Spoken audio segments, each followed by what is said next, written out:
You're listening to the Dollop on the All Things Comedy Network. This is an American history podcast where each week I, drinker of iced tea. What's your name? Driver of an automobile, man who wears socks. Dave Anthony reads a story from American history to a goober. Gareth Reynolds, not a goober, has no idea what the topic is going to be about. If you could see the pride on Dave Anthony's face for calling me a goober, you're such a bully. What? Screw you. Can you prove you're not a goober? I can prove I'm not a goober. And Dave, let me just tell you something, okay? For those people who said we couldn't get in the top 50 on Apple iTunes again, all right?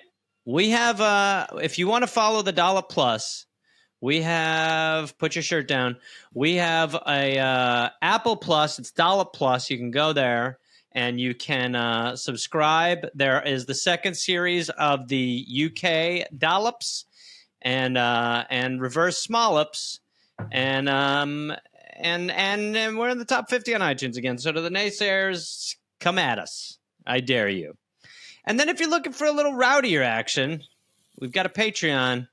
That's where the bad boys stuff happens. That's where the boys get pretty bad. So you can choose. You can do both. But you can't be mad at the bad boys. This is what we do. Yep, we come hard, man. Stop saying that. We do not. We do come hard. And by the way, we are going to be auctioning off the fart chair for charity. We're calling it a fart charity. And I mean, I wish I had thought to keep the fart chair, but what honestly, I didn't. Well, I didn't. He left everything to his girlfriend, who I referred to as Skin Mountain. And Skin Mountain got all the stuff. She offered me his bicycle. Why Skin Mountain? She just was like a big angry mountain of skin. Okay. And yeah, so she got all the stuff. He did give us gave us some coins. Was he cremated? Yeah. Oh yeah. A lot of us like to think that the chair got thrown in that kiln. Of course, he was cremated because I told you where we put the ashes. Oh, that's right. That's right. Matucci's Bar, San Anselmo, California. That's right. So where he spent a lot of time. More time there than raising you. He used to go into Matucci's to, quote, cash a check and leave me in the car for 2 hours. So we want to welcome all our new listeners. This is what the show is. It is Dave acting out against his father, and he's taking it out on history. Right now, he's about to shout a date. October 15th, 1831. You prick. 1831. Okay. Ilabez. How do I mess up the first? For those of you just listening, Dave has screwed this up real bad right away. Isabella Lucy Bishop was born in Borough Hall, Yorkshire, England. Where the pudding is from. Best pudding around. Do they say Yorkshire or do they say Yorkshire? Well, there they'd say Yorkshire. Yorkshire, yeah. But best pudding. And that's where the pudding came from. Someone there. Oh, that's right. Yeah. Came up with the pudding. I'm trying to. I can't remember exactly. Do you enjoy that type of pudding? It is the best. Does it taste like the city? It's like I can't tell where the line is that I was raised English and I don't know any better, or that it's actually good. But to me, Yorkshire pudding is delicious, mate. On a freaking Sunday roast, you've got the Yorkshire pudding, you've got the gravy. You've got that. Yeah, have a look at it. It looks like the mushroom cloud from the atomic bomb, but you can eat it. It's absolutely delicious. Yeah, I think I've had it like once. Well, if sorry, not to mince words with you, mate, like a mince pie, but if you think you've had it once, you've not had it, because if you've had a Yorkshire pudding, you remember it. All right, and here you are. No, you've been a bit condescending towards one of the greatest puddings ever made. It's so like hold on. Sunday roast, you got your beautiful bit of meat, whatever you got. You got your bit of veg. You've got your mash, and you've got your Yorkshire pudding. And guess what you're going to do with all of it, mate? Cover it in gravy blood like it's been an accident. Yeah. I'm a little... hold on. And then some people like you go, yeah, I think I've had one once. No, you haven't. Because you know, we call it the 9/11 of meals. I don't think because that's true at all. Stop it, because you remember it. All right. So, yeah. Why don't you go fuck yourself? I mean, I probably had one. By the way, yep. All right. We're good. Little Yankee dude attitude. Yeah, I think I've had one. Then you haven't. You haven't. You're probably thinking about an apple pie. No, shut up. You're probably thinking, no, I'm done with the story. It's done. I'm not even doing your episode. No, we haven't even started it. Well, you've ruined it. God, you guys do one thing well, and this is how you react. Yeah. Well, it's a short list. He deserves some respect. It's easy on the teeth. Isabella's father was Reverend Edward Bird. Isabella's family moved around a lot during her childhood, and Edward's health, not great. He didn't have great health. Okay. Because of his illnesses, his cousin, a bishop, got her dad a gig with, quote, the quiet living of Tatton Hall in Cheshire. Sure. Right. So cat zone. Easy living, cat area, a lot of cats, a lot of petting of cats. Isabella, at that point, she's 3 years old. It's all farmers and cheese making and that kind of stuff. And farmers and cheese making. Yeah. Sure. Isabella starts riding horses by the time she's 4. Okay. She's very outspoken, even as a child. Okay. At 6, she asked a campaigning MP, quote, did you tell my father my sister was so pretty because you wanted his vote? How old? She was 6 when she said that. So she didn't fuck around. Okay. Ooh. She's a hole poker. She's very intelligent, clearly very intelligent at a young age, but she does not get a formal education. Her parents educate her, a little homeschool in action. Sure. She loves science, and they push charitable work and Christian missionary stuff on her. Okay. Edward, very against Sunday work and Sunday trading. No business on Sunday, no working on Sunday. That's the Lord's day. It's religion based. You don't do anything. Sure.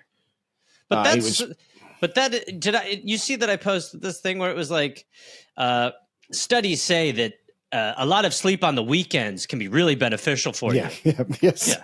It's like, very nice move there, system. What about just good sleep being good for you? They're like, no more questions. What about every day I sleep? No. You got work. Go to work. And I don't go to the cog factory. Shut up. Where we make Go to cogs. cog factory. Sleep on the weekends. Your own time. So she's, like you said, he's very against Sunday work. He's very outspoken about it in his church. Okay.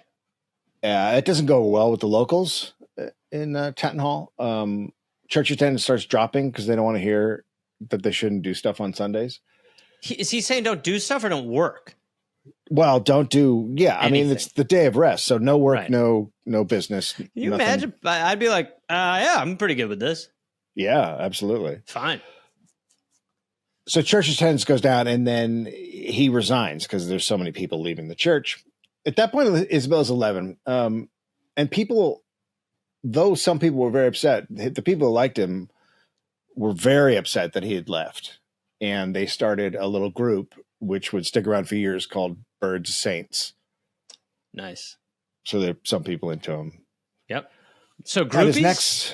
I guess groupies. Yeah, I guess that's cool. Yeah. At his next post in Birmingham, which it's where your people are from. Birmingham, Birmingham, yeah. Birmingham, it's the place where you and I have had the worst show we've ever done live. Absolutely, right in front of my family.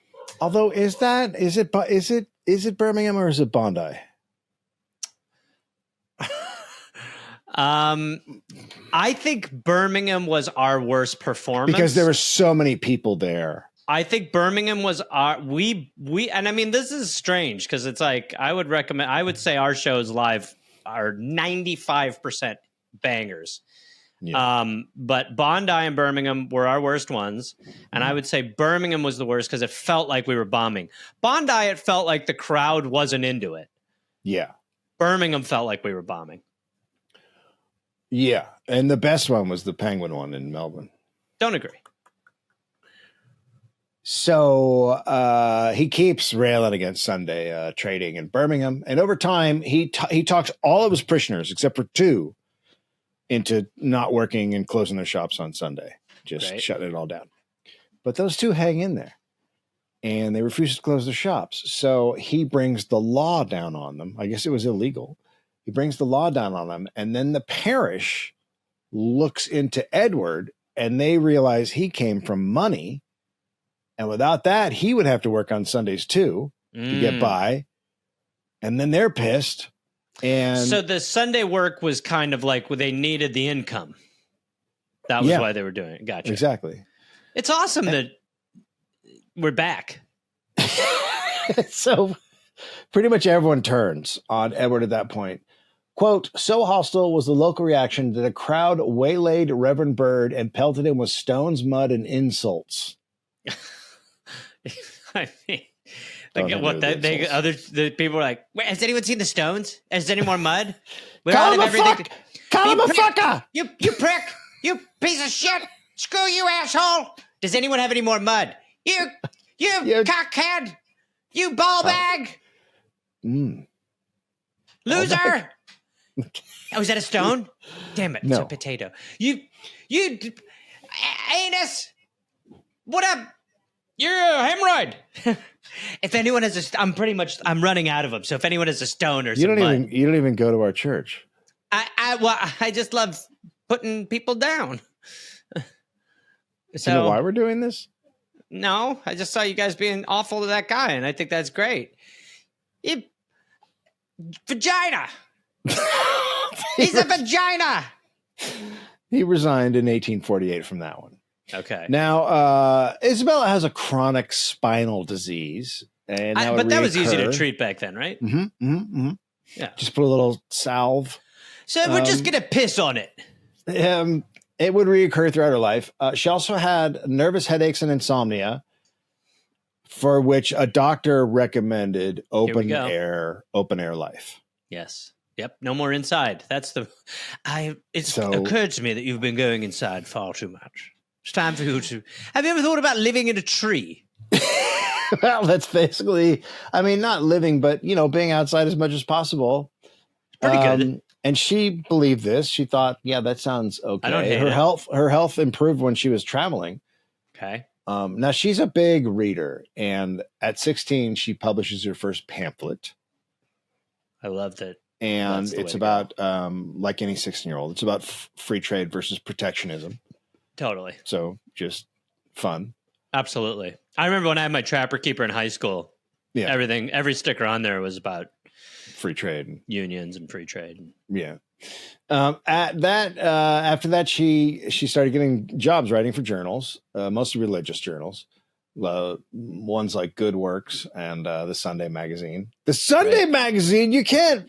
Are you working on Sunday or what? Well, look, it's a problem. We thought of the name. We should have thought of it before, but what? You asshole! You dick cheese! Dude, you don't even know why you're yelling at us. Look at, come on, you nipple! Why are you yelling? Do you know why you're yelling? Yeah, because let's get her, huh? Get who? I don't know. Are we getting someone? Does anyone have any mud? Let's get her. Come on. She's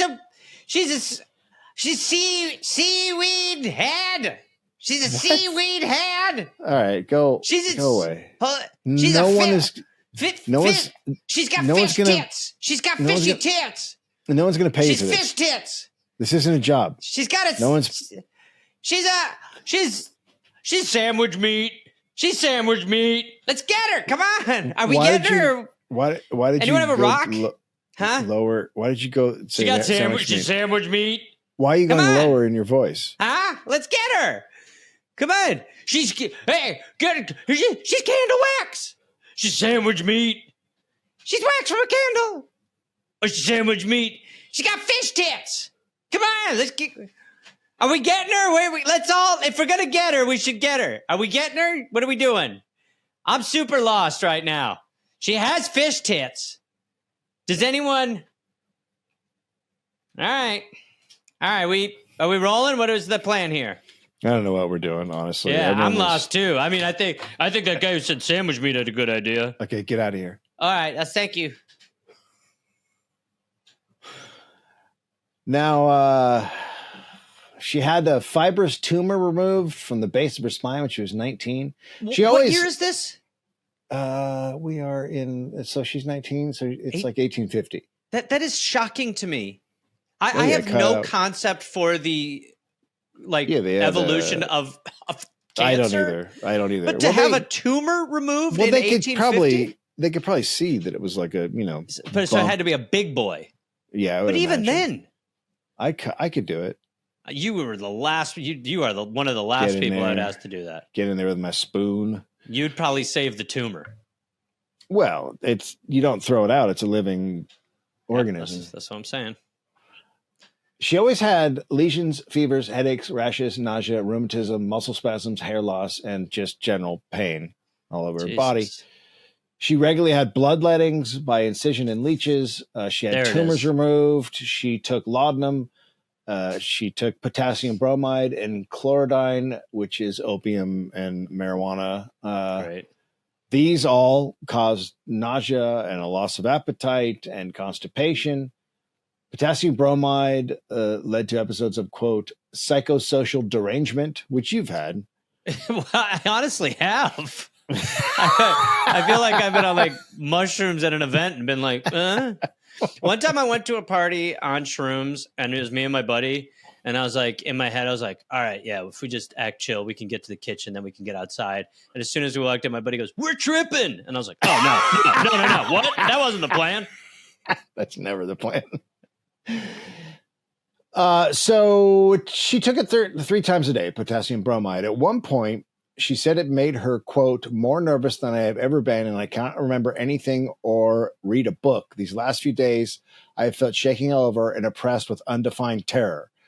So it's not just extreme paralyzing anxiety. It's not just the illnesses, it's also the medicine on top of it. The whole thing is just a shit show. Right. It sounds like she also had carbunculosis, which is a staph skin infection. Breaks. Oh, yes. Go ahead.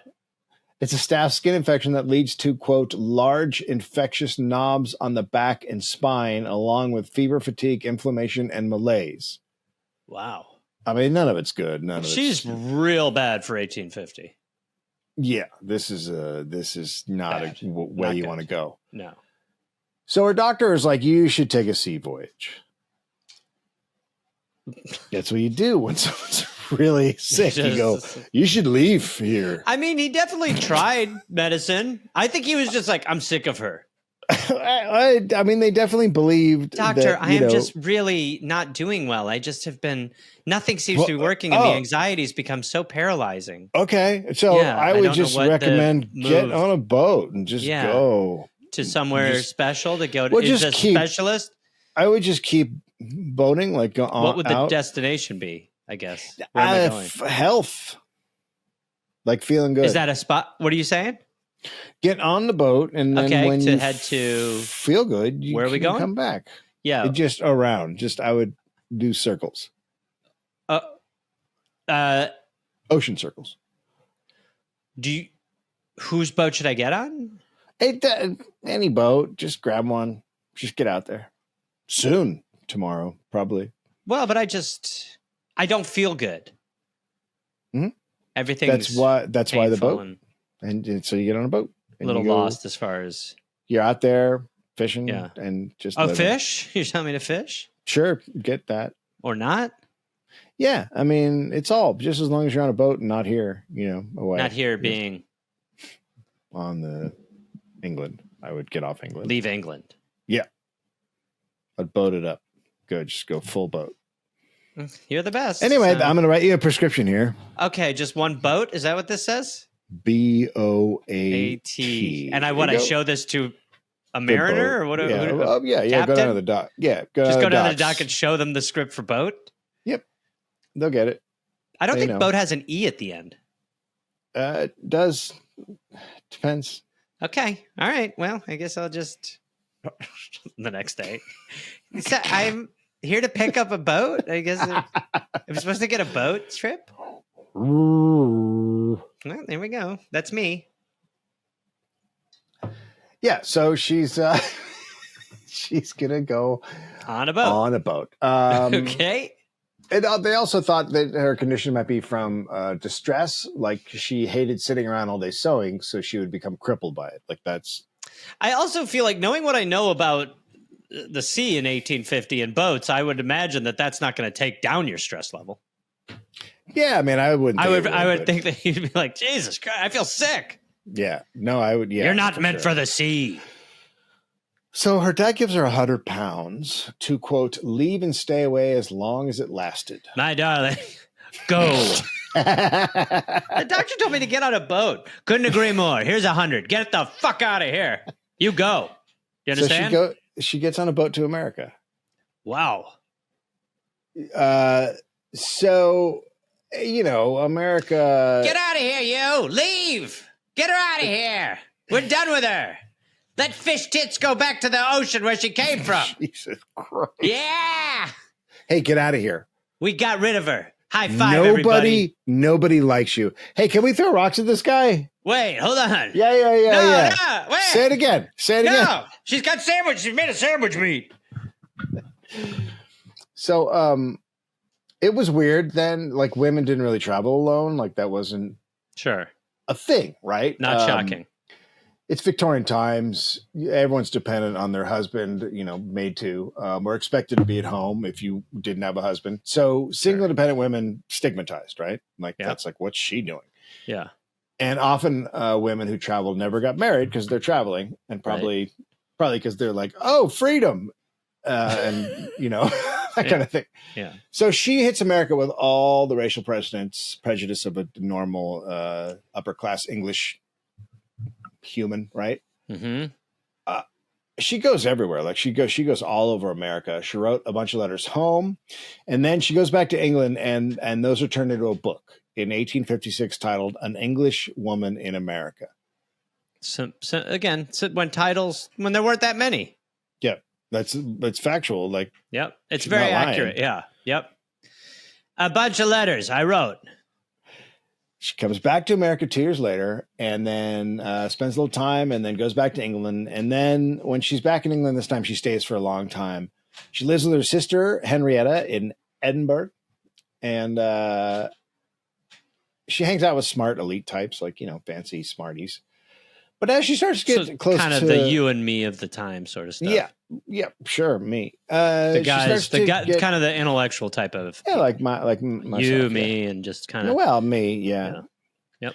She, as she starts to get close to 40, she's feeling very depressed and not fulfilled in her life. Let me guess, she gets a Corvette and a blonde. That's right. She wrote in her diary, quote, all his days he eateth in darkness, and he hath much sorry and wrath with his sickness.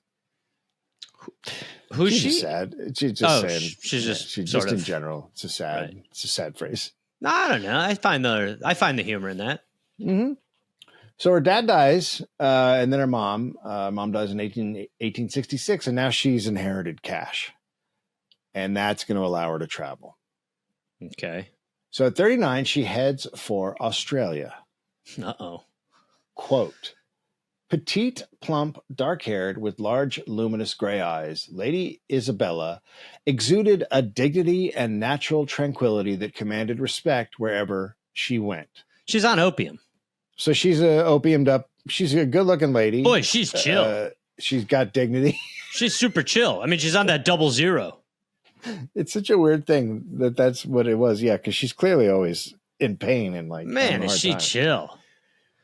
Whenever she traveled, her back pain went away, even though she was on horses and mules and other animals. It's weird. The whole thing's odd, like when you look into it. But yeah. So she doesn't like Australia.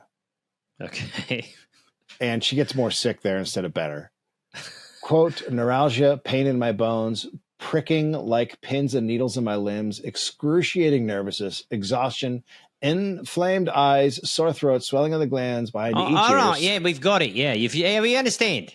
I am a miserable human being. All right, then Your fuck country off. Then leave. Fucking sucks. Leave. Fine, we don't need you ass. Here. Then get out. Go. Ass. Go. Australia. Australia. Now, that was low-hanging fruit, that was. Now leave if you've got a problem with it. Get out of here, fish tits. She calls it a hideous country Oh, come on. with hideous leafage. She was in Adelaide. She doesn't like the leaves. She was in Adelaide. She hates gum trees. They look like they were smothered in dust. Gum. I don't even know what a gum tree is. It looks like gum, I guess. What? That sounds like Wonka's. She was in the Wonka factory. Did you think I said cum tree? Yeah. Dave, yeah. I think I've proven that I'm not going to go for the low-hanging fruit of cum. Well, never have you proven that. It's so hot. She gets rashes and her hair starts falling out. So good. The people sucked. She didn't like the people. The people sucked. Jesus. Quote, all right, let them go. The colonial-born young ladies all seem afflicted with hysteria. Just shit. It's a shit place. She doesn't like it. Be drunk. She said the clergy were all gossipers and the people, quote, lumpish and heavy. Oh, my God. Lumpish? I would not describe Australians as lumpish. No, we love them. She thought the photographers in Australia, when they took pictures of her, made her look insane and suicidal. Yeah, she's on Yeah, blame the photographers. Yeah. These pictures are horrible. So she goes to New Zealand. All right. Which she also hates. Interesting. Dusty, hot, stifling. Then she got on a ship and tried one of our cum trees. So she immediately leaves New Zealand. She gets on a ship going to California. Okay. Finally, sweet, good place. Hopefully she has a home as soon as she gets there. It's a terrible ship. Quote, sure. The cabins were alive with rats, food squirmed with ants and weevils, and was served in a dining room, usually washed with spray from the leaking deck above. I mean, it doesn't sound like washed is the right word for that. It sounds like a shit boat. Okay. So she's having like weevil pasta? Yeah. I mean, nothing. This is not a good, not a good trip. Still being out at sea makes her feel better. Like she still feels it. The fresh air. It's like there's no fresh air than on the sea. By the way, that bad show we did was Byron Bay, not Bondi. Oh shit! Right. My bad. Sorry, Bondi. Yeah, what was I thinking? Yeah, Byron Bay. She's feeling very good and happy again being on the sea. Quote, I dislike health resorts and abhor this kind. Oh, I skipped ahead. A young man named Dexter becomes ill on the ship, and Isabella helps take care of him. She's helping someone else.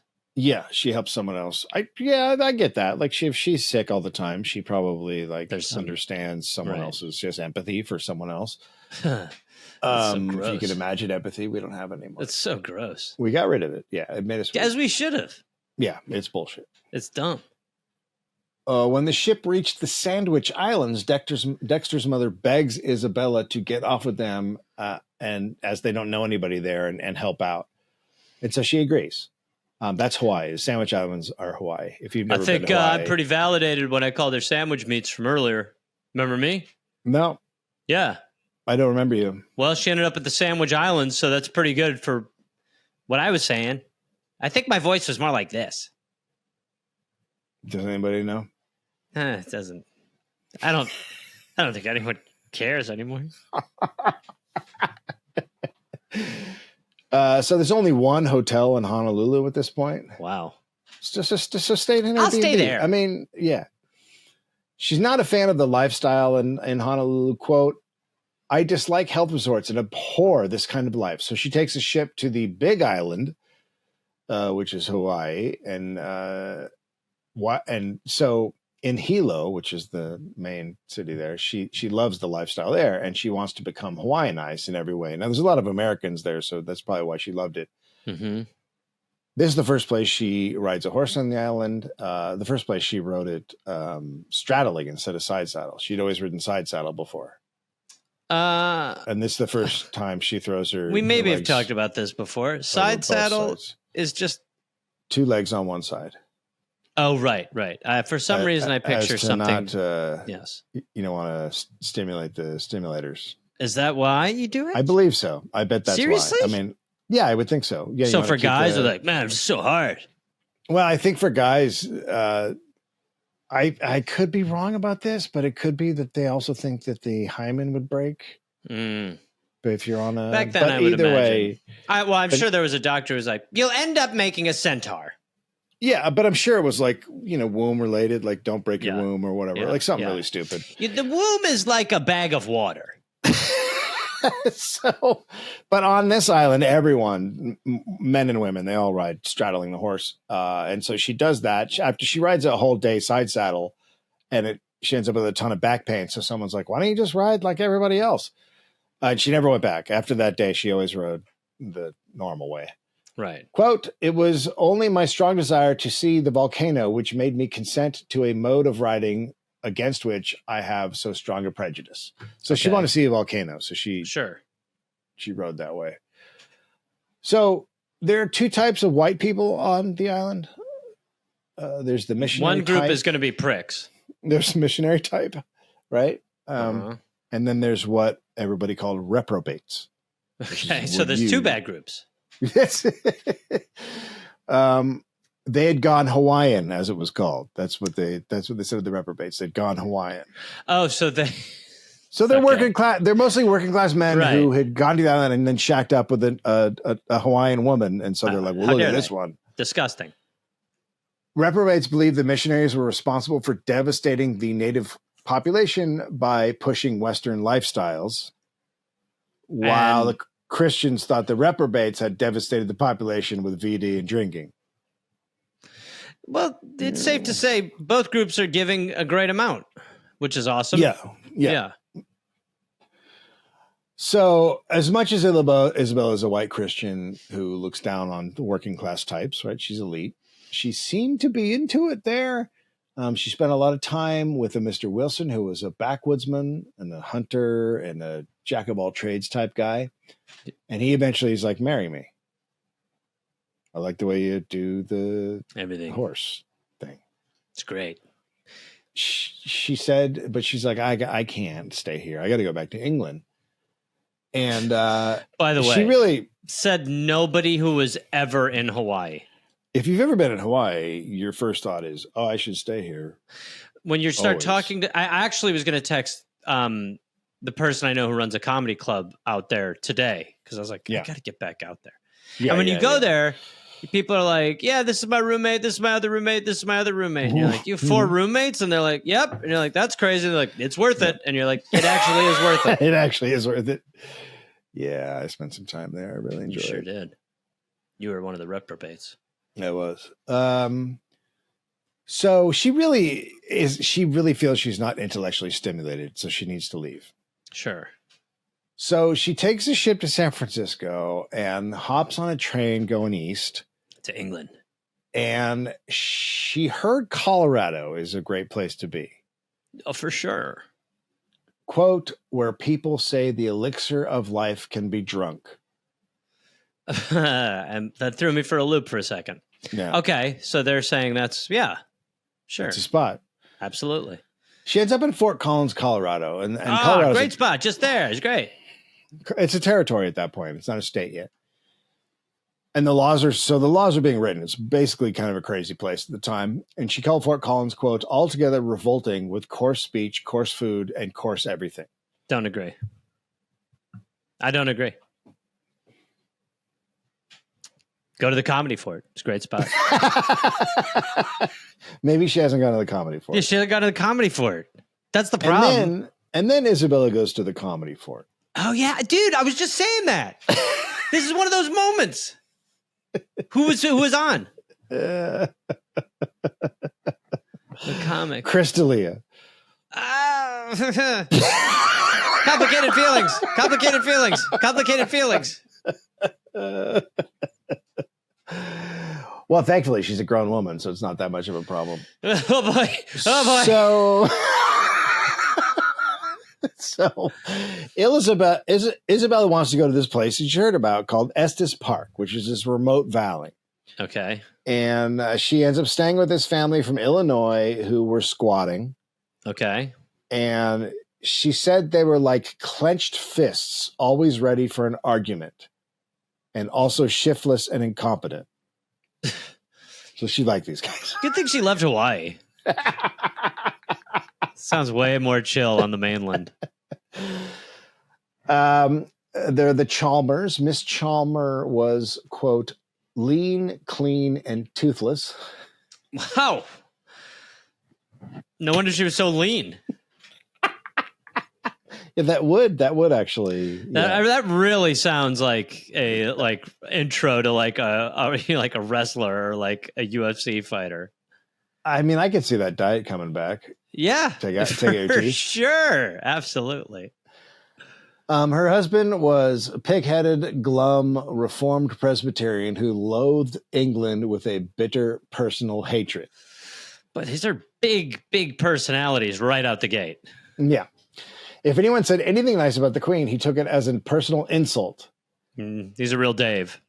And she said their kids were, quote, lumpish, unmannerly, and unchildlike. Jesus Christ. Hopefully they were like, hey, she wrote a book. Hey, read the chapter about us. What the fuck is going? What the fuck? We're not lumpy. He says lumpish. Yeah, you're not lumpy. You're lumpish. I don't know why they call me lean and prim. So she stays with them for a week. Quite a week. They were the whole time like, gosh, you're writing a lot down while looking at us. What are you doing? So after the week, they agree to take her to Estes Park, which is about 50 miles away. Okay. And Miss Chalmers was going. It's Mr. and Mrs. Chalmers. And Mr. Chalmers had just one eye. His clothes were ragged and torn. He had a boot on one foot and a shoe on the other, which his toe stuck out of. These people are awesome. I like the idea that, yeah, and she's just like, you have to do my problem. He's a bit of a problem. They sleep out in the open the first night. Sure. And when they woke up in the morning, the horses were gone because Chalmers didn't tether them to the ground. I mean, I honestly think I could survive better in the 1850s than that. Like, who the fuck is like, all right, and stay. Right, let's fuck off to bed. The Chalmers go to search for the horses. Isabella. That is the dumbest mission. I mean, and this is saying something. One of the dumber missions going on in the United States at the time. You go to look for a human on horseback. You don't go looking for humans on footback. Horses on footback. That's yeah. right. No, yeah, you're right. That's actually problematic. Yep. Well, it looks like I mean, even if you see the hooves, you're like, yep, they went that way. I love that he's so poor that he has a boot and a shoe with a hole in it, and yet it doesn't tie down the horses. He probably just couldn't afford tethers. yeah, maybe. He's just like, whatever. She was like, do you want to tie them down? No, these horses are great. If you just tell them to stay put, they will. Stay? No moving tonight. Do you understand me? Lads. That's all right. All right. The horses are gone. Wow, what the fuck? Did I say stay? I feel like I had. Yes. Well, this is troubling. Well. I said stay, and they're gone. Okay. Oh. That's what happened to me teeth. Yeah. Maybe we could ride Lumpy. I didn't come on the journey. So Isabella's alone, and she is starving. She comes across a dead bear and eats some berries that are in its stomach. No,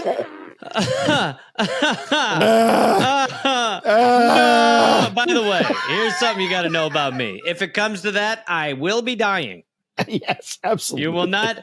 I'll never be like, why don't we eat what's inside the bear? I'll be dying from like eating like bear lung before I'll be like, yeah. Look, it looks like it had a good feast. Oh, those are nice berries. Anyone for bear berries? They didn't chew this one. Yeah. Anyone for a bit of not shat out bear poo? Look, you can just suck it right out. Fuck. Oh, gee, I'm going to take one of its claws and cut my throat. I'm sorry. That was the worst thing I've ever heard. Look, it's God's straw. Oh, how do you even have that thought? It's really the worst thing. What we should do is eat its last meal. I mean, why if you're not starving, eat the bear? If you're starving, you're starving. You like. That's like even Bear Grylls was like, I'm good. I mean, maybe the bear. I mean, that's kind of raw. That rotted maybe meat it was Bear Grylls. Rotted meat is worse than rotted vegetables or fruits or whatever, berries. Okay. I don't want to talk to you about that anymore. Yeah. Okay. That's fair. The Dollop is brought to you by Mint Mobile.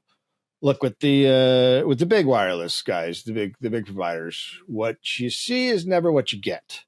Yes. Somewhere between the store and your first month's bill, the price you thought you were paying all of a sudden goes way up. That just happened to me. Just happened to me as well. So it's shocking. Maddening. Yeah. So with Mint Mobile, you never have to worry about these gotchas. When Mint Mobile says $15 a month, when you purchase a 3-month plan, that's exactly what you are going to get. Yes.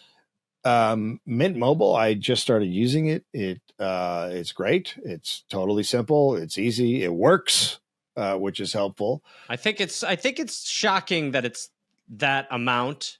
Yeah. That's why maybe you're dubious, but it's that good. Yeah, it's that good. And I think that's why people are like, well, it's too cheap. No, it's perfect. High-speed data, you get unlimited talk, you get the text on the 5G network. It's everything you want. Yep. There's no overpriced mobile plan. You just get a sweet deal. So we recommend it. We just started using it. I am enjoying it. To get this new customer offer and your new 3-month premium wireless plan for just $15 a month, go to mintmobile.com/dollop. That's mintmobile.com/dollop. Cut your wireless bill to $15 a month at mintmobile.com/dollop. Yep. $45 upfront payment required, equivalent of $15 a month. New customers on first 3-month plan only. Slower speeds above 40 gigabytes on a limited plan. Additional taxes, fees, restrictions apply. See Mint Mobile for details. Yes. Gareth, we are also brought to you by Helix Sleep. Don't even. We obviously both have Helix mattresses. What we are you love doing our Helix to yourself? mattresses. What are you doing to yourself? What does that mean? What? I'm just like furious at everyone and you. For not having it's partially the Helix and partially I'm just kind of done with people. Okay, I don't know what's happening right now. But I'm just having a bad day. Helix mattresses is a great sleeping experience. I have one. I love it. What do you have? have? You have the California Dux Lux. So do I. Yeah. California King Dux Lux. Very comfortable. It's got a little puffy top that is easy to sleep on. Shockingly the best bed ever. My wife loves it. My kid loved it so much we got him one. The dogs love it. Everybody in the house loves it. My son has one. Helix has over 20 mattresses, so you can pick and choose the one you want. You take a little quiz on the site; it'll tell you which one you want. Take a quiz. There's a bunch of different things. You can get a hard one or a soft one, or one that is for people who sleep hot, one that people sleep cold. I personally sleep on my elbows, so that's the perfect mattress for me. That would be called the plank, and that's not what you're doing. I think sometimes I send footage of that if that's the case. On me knuckles. Nope. And I recommend anybody should get a Helix mattress. Helix is offering 25%. Yeah, Helix is offering 25% off all mattress orders and 2 free pillows for our listeners. Go to helixsleep.com/dollop. That's helixsleep.com/dollop. This is their best offer yet, and it won't last long. With Helix, better sleep starts now. Dave, despite the amount of times they've asked me to not make this the catchphrase, like I say, Helix, don't sleep on it, as in don't sleep on the deal. But the mattress you should sleep on. So when I say that, just to be clear to them, what I'm saying is don't sleep on this offer, so sleep on the bed. So we say, Helix, don't sleep on it, but you're going to want to sleep on it. Gareth, we're also brought to you by Squarespace. Yes, the Dollop is brought to you by Brody Squarespace. Stevens there. We are very much into Squarespace. We have all our websites with Squarespace. Every single one of them. 4 or 5 of them, whatever we have. They're For all years. with Squarespace because it's simple, easy to use. It looks really good. If you want to do payment tools, do financial stuff. You can make checkout seamless for customers. Merch. It's always evolving. They're always adding stuff. They take PayPal and Apple Pay and credit cards. It's everything you would want. They take those chocolate coins. You take chocolate coins. You can sell content on your site. You add a paywall to sell memberships or courses or sell files to people or PDFs, ebooks, whatever you want. And then you can also have a video collection. You can upload video content. You can organize your video library, showcase it they have great video just pages. Say showcase it? Showcase it. You can even sell access to your video library. You can add a paywall there. So it's really great. We cannot recommend Squarespace enough. All of our sites we have for the whole time. We never veer away from Squarespace because we love it. So check out squarespace.com for a free trial. And when you're ready to launch, go to squarespace.com/Dollop to save 10% off your first purchase of a website or domain. Please, once again, squarespace.com/Dollop. You save 10% off your purchase of a website or domain. Get yourself a free trial. Get yourself a trial. So the Chalmers come back with the horses. And yeah, they got him. Mr. That's Chalmers. hilarious too. She was like, I just ate bear shit. He's like, there's a town right there. We have horses again. So after a couple of days, it seems like they're not getting really, every once in a while they see the valley, the Estes Park Valley, but then they don't get closer to it. And then he eventually admits that he's lost. He doesn't know where he is. He doesn't know how to get to Estes Park. These are actually dogs, not horses. He doesn't know how to get to Estes Park. He also then admits he doesn't know how to get back. He's just, and then his wife sat down and sobbed. And then he didn't even tell her. No. And then Isabella's like, I'll lead this thing. So they head out. The mule's saddle breaks and spills all the flour. Good. And then Miss Chalmers' saddle breaks and she falls off her horse. Good. Isabella My fixes. teeth. I'm kidding. Just nothing. Isabella fixes the saddle and then guides them out of the area, and they arrive back late at night. Total failure. Obviously, the trip is a complete and total failure. Sure. Especially for the couple, for the Chalmers. Yeah. Isabella then heads out on her own to Longmont, Colorado, because she heard that there were two men there who were going to Estes Park, and they agreed to guide her.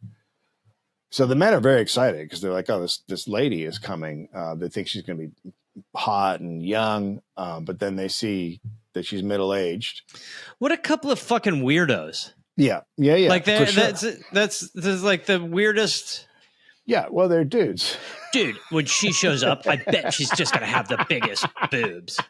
Big boobs, big ass. And I bet she's going to be super into us, okay? We'll charm her right away, dude. Well, it looks like she has a big tumor. Set of knockers. She's going to... All right, by the way, I don't mean to be this rude and gross. Dibs. Okay. I have a feeling she's going to be super into banging us. And I know she's all like, hey, when I got a mission and you got a Longmont. Yeah, I'm going to take her to Longmont the old-fashioned way. Hey, buddy. She's here. She's here. She's here. Huh? She's here. No, she's the lady covered in tumors with No. and blackberries. Maybe those are extra tits. And why does she? What the fuck, dude? I'm undoing my legal dibs. Hey. So they're pretty bummed when they see a middle-aged Isabella. Do you have any friends who want to go on the expedition who are hotter? Quote, wearing bloomers, riding cowboy fashion with a face and figure not corresponding to our ideals. You know, you're supposed to tell us if you're fucking gross. You're supposed to, like, before you, because I'll be honest, you know, we're going to give you a lot of, like, flour and jerky, and it's just like, you're like a fucking one. So they're upset they said yes, but they agreed to do it. So the three of them head for Estes Park. And when they arrive, she loves it. It's gorgeous. She had heard from a friend about a man who lived at the entrance to the park and wanted to meet your him. friend? What's your friend look like? It's a guy. Oh, God. We're not gay or into zeros. He's an English. Sorry. I think he's Irish. He's an Irish desperado who lived in a black log cabin. That's right. I'm a bit of a strange figure.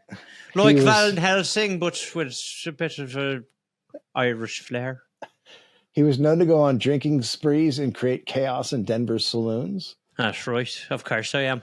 Now, some of our Irish fans are going to say, hey, but now you're making it so all of us sound like we're drinking. Well, this is actually a historical fact, and we've done nothing about that. But then on fucking Reddit, they'll go, well, all they do is the Irish actually say potatoes and whiskey. But this black is not like that. So you can, why don't you shove that up your fucking arse? So she carries a revolver wherever she goes. So she's not scared of meeting this guy who's supposed to be a little dangerous. They find the cabin and there's smoke coming out the roof and window. So a new pope. That means somebody's inside. Oh. Sorry, I misunderstood. The roof, What if everywhere you went back then you thought it was a new pope? Another new pope. It's another pope. John. Some people just like fires. Yeah, they're cooking and keeping warm. 7 popes in this neighborhood. So many popes. Oh, my Lord.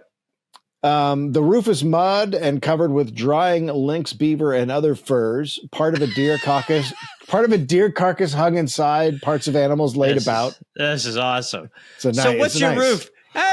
Mainly she's beaver and deer. Or those are the things. I've thatched my roof with deer mainly and a bit of beaver hide. How is that in the winter? It gets a bit musky. It's a bit stinky. It smells not great, honestly. It's not. So the guy comes out. He is thick. He had on a falling apart gray hunting suit. He had a knife in his belt and a revolver hanging out of his breast pocket. But he's very chivalrous. He had a refined accent. First. Refined accent. Go ahead. Ladies first, obviously. There's no way I would actually do something to offend the lady. But the gentlemen, I understand, are putting you in a bit of an awkward position by always asking about your looks. When he saw Isabella, he raised his cap. Hello. He brought her water in a tin and apologized for not having something more presentable. I'm sorry, that's all I have is water in a tin. I don't have prune juice. I don't, unfortunately. I've run out of sunny delight. As you are accustomed. Would you like a bit of Ribena? His name was Jim Nugent, and he was known as Rocky Mountain Jim. That's right. This guy lived in a beaver hut named Rocky Mountain Jim. Yeah, and Irish. There's a lot of rumors about Rocky Mountain Jim. They said he was an unfrocked priest, he was an ex-school teacher, or that he was an ex-swindler. When sober, Jim, very charming, respectful, fun, witty. He's a very well-educated guy. He was born in Montreal to an Irish father who served in the British Army. Yeah, Jim was said to have, quote, black fits when he was drinking. So, in other words... no clue where he was and what he was doing. Not a good guy to be around. Yeah. So he had an affair with a 17-year-old girl who either died or killed herself. And then after that, he started drinking. Ooh. Heavily. I don't like to think back upon those days. There's a bit of a problem if I think about it. He got teaching jobs in Canada, and then he joined the Hudson Bay Company as a trapper, and then he was a scout in Sioux Country for the Army, and finally he ends up living in Estes Park, where he worked as a guide. Okay. A sober guide. People called him humbug, four-flusher, a scoundrel, a braggart. So they had none of those are good. Right. I don't know what a four-flusher is, but well, you know what it is. You know what that is. Go ahead. It's a guy who takes big deuces.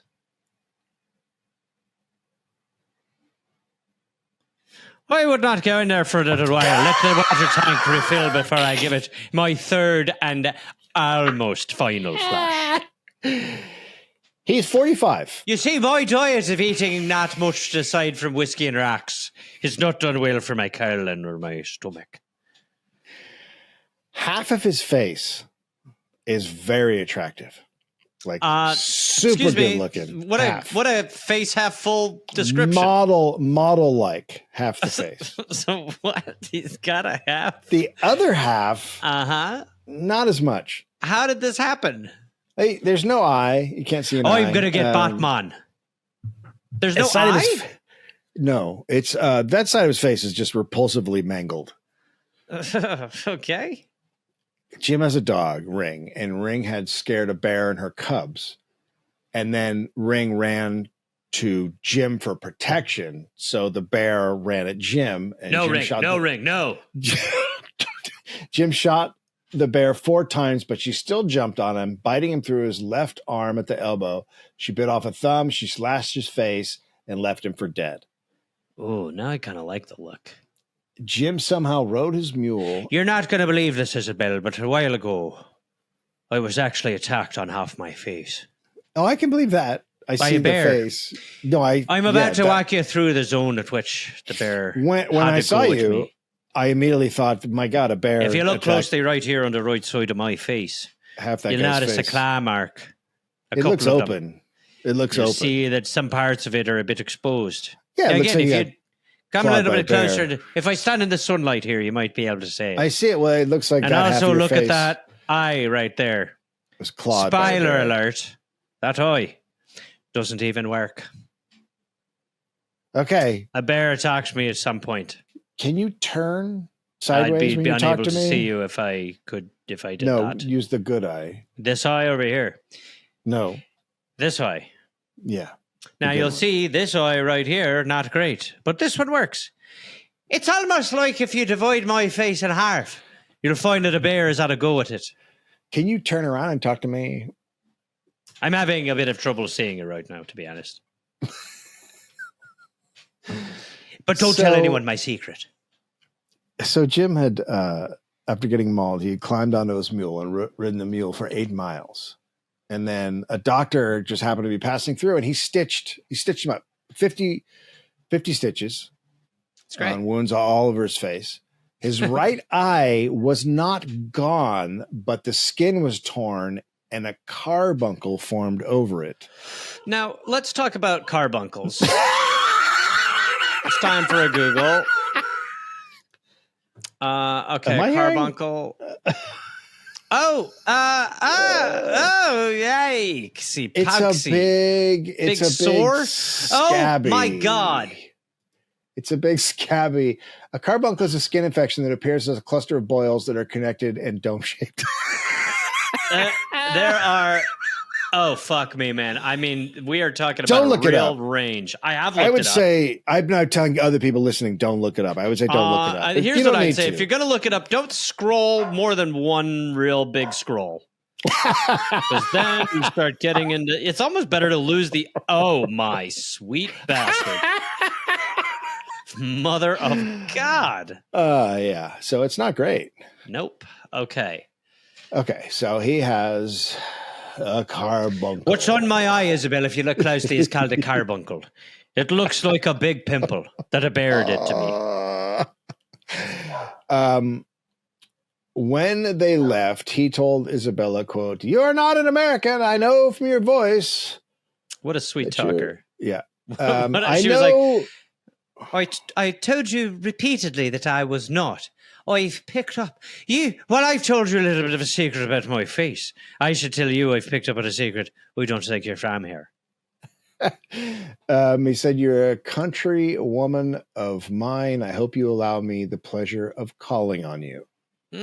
This dude is looking to score. Yeah, he's got moves. So she was always heading for this I've place. got She had- my eye on you, and I think you know which one I'm talking about. She heads for the place that was always her destination, which is the other main guide in Estes Park, Griffith Evans, who's called Griff. This has to hurt him. He's Welsh. He has a big bushy beard, and he loves drinking. So her two guide options are both like, either way you go, you'll find that we have problems pretty with much. alcohol. Pretty much anybody who wants to go live in a cabin at this time is What an else would you alcoholic. do? I mean, you Yeah. just get books and drink. Yeah, you get shit faced. And I'm not going to lie, Doesn't sound too bad. Yeah, it's all right. So he has his cabin, but then he has 4 other log cabins for guests. He's got cows and horses and cattle, and it's a dude ranch. Sure. So he lets her stay in the best cabin for $8 a week. Isabella likes him, even though he reeks of bourbon. Sure. So he had settled in a year before Mountain Jim showed up. Both men are squatters, and they hate each other because they're competing guides. They're the only 2 guys that live in the valley. Sure. But soon Isabella learns that Jim had once been drunk and made advances on Griff's 17-year-old daughter. Oh, so this is the daughter, maybe. Or no, he just likes 17-year-olds.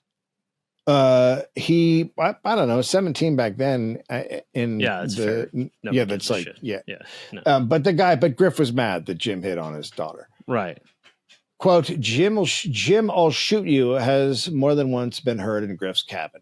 Okay. So Griff, they don't like each other. Sure. So now Jim starts coming to call on Isabella. And he's always very respectful. He would read her bad poetry that he'd written. I wrote a poem just I'd like to read to you now. If you wouldn't mind, my darling Isabella. Yeah, okay. Isabella. Yeah.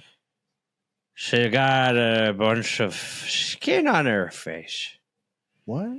Isabella. Boy, one night I sniffed her shoe when she walked away for a moment.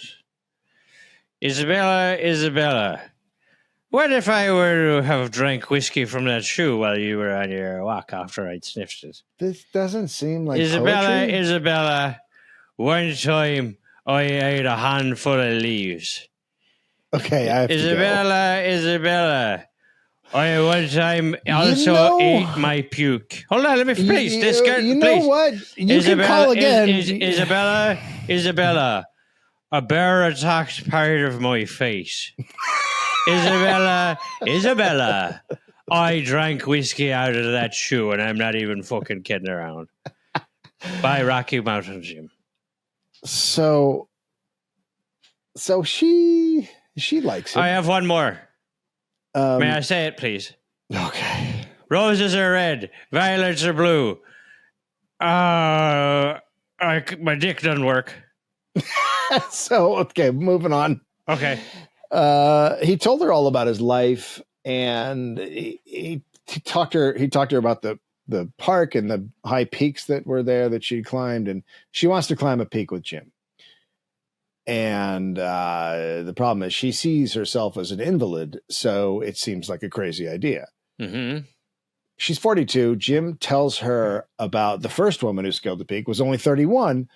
So she's like, okay, I'll do it. So with 2 other men, they set out to climb this 14,000 foot tall peak. Just fucking crazy. Isabella said on the trip, Jim looked like a pirate. He had a smashed hat. His clothes were falling apart. His knife in his belt and his gun in his pocket. She wore Turkish bloomers and a Hawaiian blouse. Boy, the 2 of them are Goodwill mannequins.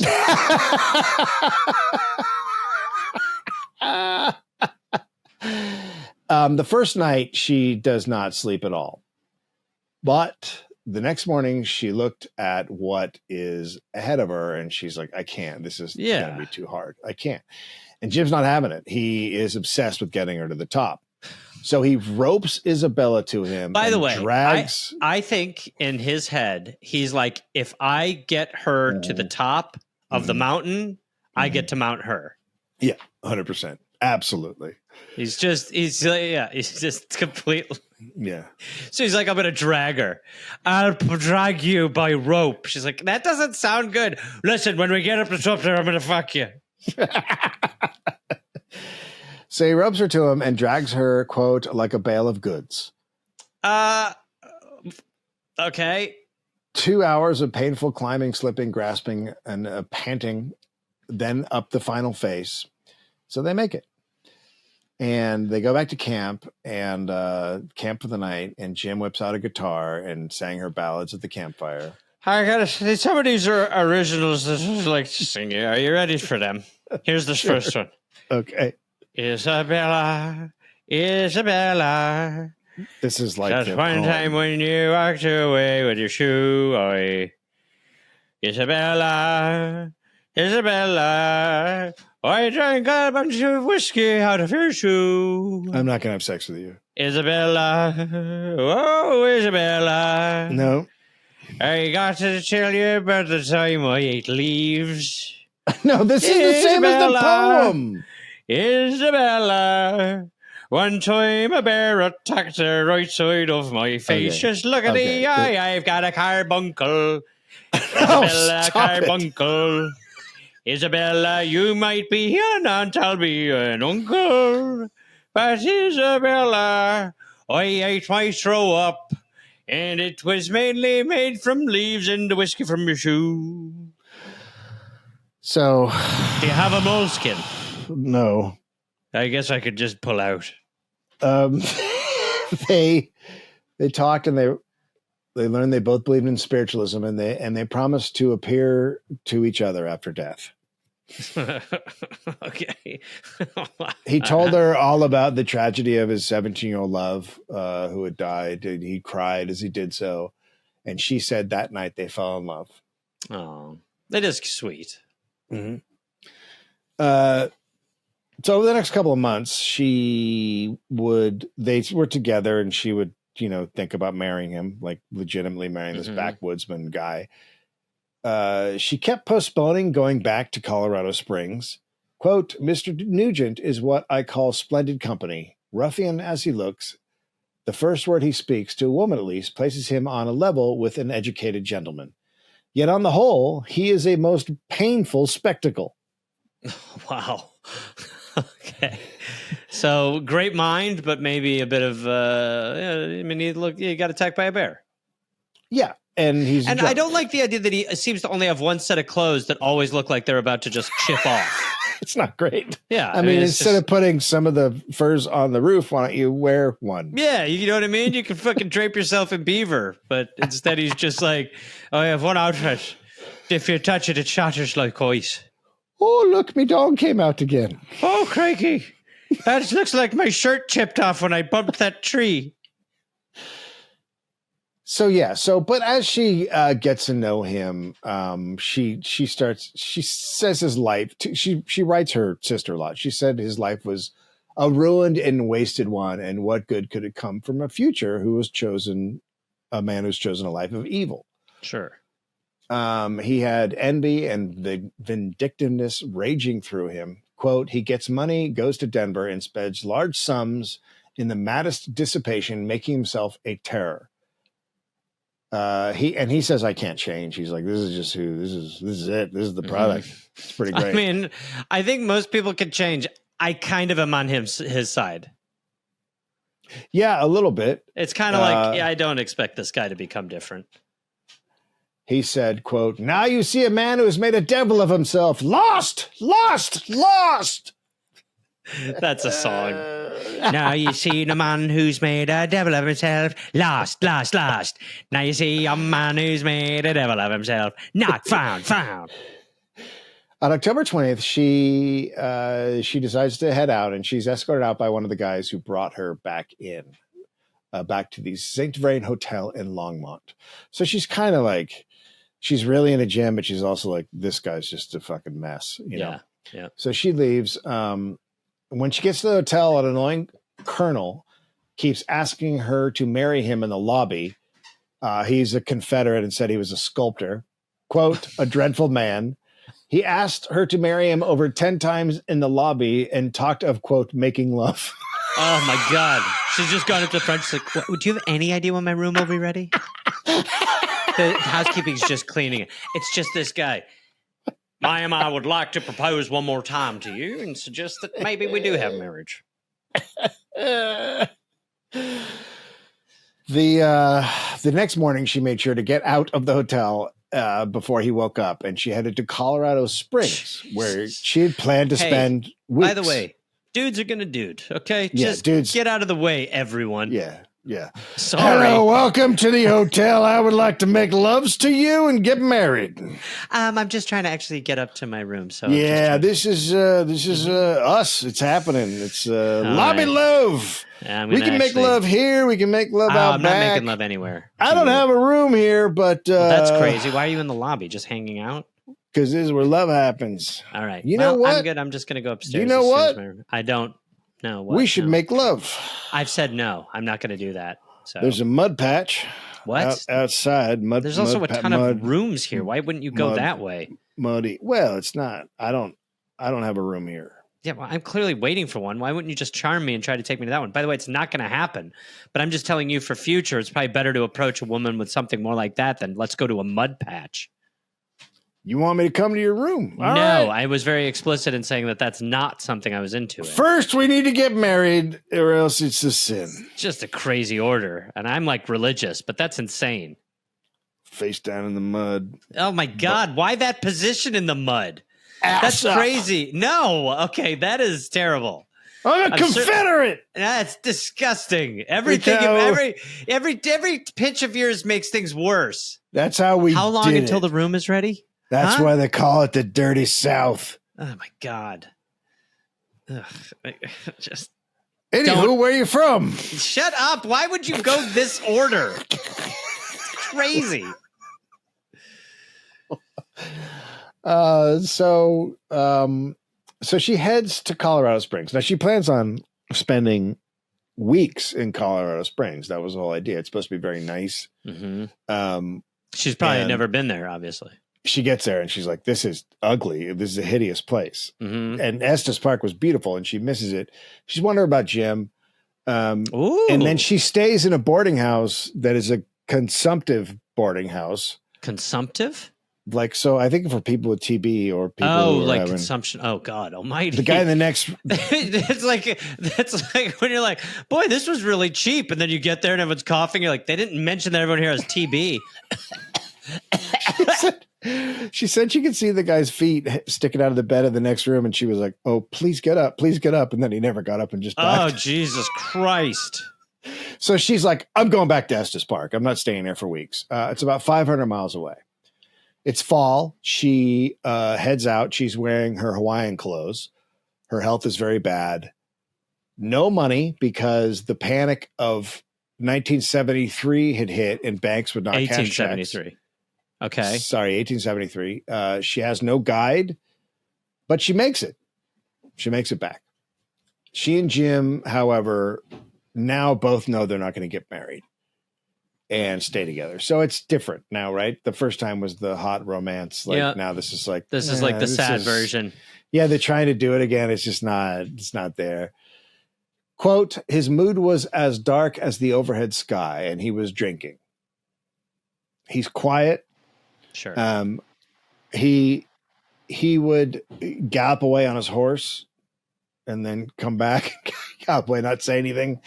And then one time he gallops back and he said, quote, "You're the first man or woman who's treated me like a human being for years." Then, yeah. He's just coming back with little tidbits. I guess she was hoping that this was like the last chance where he would like say, "I'll sober up for you and I'll make myself into it." But he's like, "I'm past fixing." He said, "I can't be fixed." Also, there's something else I have to tell you. What's that? I was attacked by a bear once. No, I know. It hit my face with its claws. Yeah, no, the first time I saw you. My dog Ring led it right to me. And that's something I've never told anyone. Okay, if you look everybody closely knows. At my face. Yeah, the carbuncle and the whole You'll notice there's a bit of a difference from the left side to the right. Yeah, it looks like your face was dragged behind a bus for like my right eye is... Can I see a question It's not right much now? of an eye. Why are you a pirate? They call it a carbuncle. Why are you a pirate right now? We fucking rank a bunch. But I suppose I have lost the tenor of my regular eye. How did you become a pirate out here? When you drink enough rum, that's part of what happens to you. I did write a poem. Nope. Would you like Nope. to hear it? Nope. No. Let me just give you. No. Let me give you one. Let me just give you the fourth line.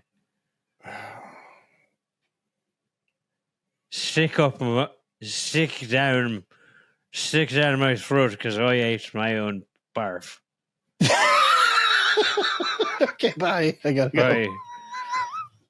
Bye. So she now pities him, like, which is not a good thing for No. a relationship. No. That's never. No. And that's where you just are like, well, I think maybe we could make it work out. Yeah. Isabella told him she just can't speak to him anymore. This was on the day that he galloped away and galloped back and, did the whole thing. But I kept galloping and telling you things about myself. And she said, I want you to go to camp at Snowy Ridge until I leave, so I don't see you. But the next day he shows up hammered. He's coughing and he's very cold, and he keeps saying he's going to Snowy Ridge. And he's where she's staying, which is basically where he used to be, but he comes back and he keeps just being drunk and being like, yeah, I'm about to go to Snowy Ridge. Yeah, basically. And then the next day someone saw him riding to his cabin, but making a long berth around her cabin. So she didn't see him. I don't know what he's going for, but it's completely wrong. Yeah. So she gets mad. Have you ever read the game? I'm negging you. So she gets mad about that, and she writes a note, quote, "Dear Sir, in consequence of the very blameworthy way in which you spoke to me on Monday, there can be nothing but constraint between us. Therefore, it is my wish that our acquaintance shall at once terminate. Yours truly, Isabella Lucy Bird." I don't even remember what I said on Monday. You said it was... What did I say? Not everything. I mean, it was... Maybe it's time for one of my rudimentary poems. Nope, that's what got us here. No, wait. This one's really good, though. I've been thinking about it a lot. One line. Last line. Right, let's do the fifth line on this one. I pissed in my mouth to make my breath smell better. It's not good. I love you. You're my everything. So she rides to his cabin to deliver the note to him. Oh, my God. And when she gets there, Jim is completely sober and in his suit. What? This is a fucking twist. Where did he get a suit? There's not a men's warehouse in this forest he's in. And he was quiet and he was nice. I understand you've come to drop a note off, but it won't be necessary. He's also in a ton of pain. He had been shot with an arrow in the lung years before, and it had recently become very painful. This is quite a thing. You look amazing. I should tell you, my lung is once again hemorrhaging blood from an arrow from about 5 years ago. Wait, what's going on? Anyway, care for a martini? He said he would like to call on her tomorrow, but she gives him the note. For her last few days there, they got along well, and then Jim escorted her to the train on December 8th, 1873. And when they got to the town of Greenlee, where the train was, people went fucking apeshit because it was Rocky Mountain Jim, who was just like this crazy legend. The boarding house woman said she used to scare kids by telling them if they were bad, Rocky Mountain Jim would come for them and eat one of them. Wrong celebrity. He's like the neighbor in Home Alone. So you'll have to excuse me. A number of people here recognize me. I'm a bit of a small town celebrity. Oh my God, that's the guy I used to tell the kids that would murder him if they were bad. Well, that's not exactly what I... So they've known each other now for 75 days. Wow, feels like a lot longer. Yeah, right? So she gets on the train, and that is the last time they saw each other. The next June, Griff shot Jim with a shotgun on his ranch house porch and killed him. Jesus, boy. Well, Jim died. It took 3 months for Jim to die, but he did kill him. Griff pleaded self-defense and then was acquitted. Seems like pretty standard operating procedure.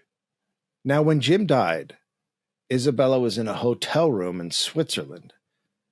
And she later said he appeared in the room to say goodbye and said he would on that night, as he said he would at that night in the campfire. Remember a long time ago? He said, well, yeah. So she said he did. She said, I'm no longer of this realm anymore, my darling Isabella. Oh, that's why you're here. That's why I visited you in Switzerland as an operation. Yeah, and you're not. Oh, I am not, obviously. I am Ghost Jim. Okay. I should be going on to the other side. I'm crossing over. Yeah. But before I cross over fully, I should probably tell you something that I have on this journey through space and time as I've left my body and gone to the light, but come back because there's something so important, a message I must deliver that I would not feel right without telling you. I have written you a poem from beyond the grave. Yes, so I was really hoping that wasn't it. Well, we made a pact. Do you remember that? We made a pact. Yeah, but the I would visit you if we ever had. And the poems are not great. Written you a ghost poem, as it were. Would you like to hear it? I don't. Do I have a choice? Well, no, because this is technically my unfinished business. So if I don't read this to you properly, we might not be able to fully make the ascent into heaven. But this one has got a lot of perspective that I don't think me in my actual life form would have been able to give you. Sure. I should point out I have been drinking a bit of ghost juice. Yeah. So when I wrote this, I'd had a few. So I should put that out. All right? You ready? Isabella. I am able to get erections on this side. Isabella. Maybe I gave you a parking. I gotta go. Isabella. No. They call it ghost goo. And I'm able to make it. How do I get rid of this Isabella? You see, you could not put your hand through me. No. Isabella. No, one time I drink booze out of your shoe. No. Isabella. One time I might throw up as a man. I love you. Will you kill yourself and join me? No. All right. Take care. Boy. Anyway, Jim said goodbye to her. He was dressed in his ratty trapper's clothes. Isabella got older. Every year she got older, her health got worse. She had spots on her lungs. She had rheumatism and a bulky heart. Doesn't sound good. Isabella, as a doctor, it's time for me to give you the diagnosis I never want to give to a patient. Your heart is bulky. Yay! No. That's so amazing. It's bad. That's so amazing. No, it means you got a big boxy heart. It's so great. No. It's so great. I have a bulky heart. No, it's bad. You got a fat heart. Yeah. No. You've got a Costco heart. She almost married her sister's doctor in 1878, but at 47, she said she couldn't be an invalid wife. So she flees to Japan, but the doctor does not give up. Yeah, she literally has been everywhere. Like she is the 1850s Johnny Cash. She's traveled the world. Yeah. The doctor doesn't give up, still pursues her, and they get married in 1880, and then he died 5 years later. She wrote a ton of travel books over her life. That's what she's known for. And she died on October 7th, 1904, at age 72. She had just ridden a horse over the Atlas Mountains in North Africa. And then come back to England. So she was she was kind of like the 1800s Anthony Bourdain in a way. I mean, she was just everywhere writing a little bit, but with the terrible diseases and not liking working people. Right. That part is not Bourdain-y. Yes. No. Yeah. So she. That's it. It's pretty great. I guess in my head, it's like traveling on that level was almost impossible in that time. Yeah. I mean, she traveled so much. It's kind of crazy. I mean, if you had money and he'd get on a ship and pay people to take you around, I guess. Yeah. So it was always because of the money. basically. I He think was so. able to do it. Yeah. Well, there you go. I mean, to Well, me, that's, that's really a love story. It is a love story. It's a love You story. know, so The sources on AmericanHeritage.com article "Love in the Park" by Marshall Sprague, and then "In Search of Health, Freedom, and Identity: An Analysis of Isabella Bird and Margaret Fontaine's Renovation of Strength Through Self and Travel Writing" by Mickey Stanley of Gettysburg College. Yeah, jeez. yeah, girl. Well, there you go. I hope you're happy. It's kind of a crazy end, but okay.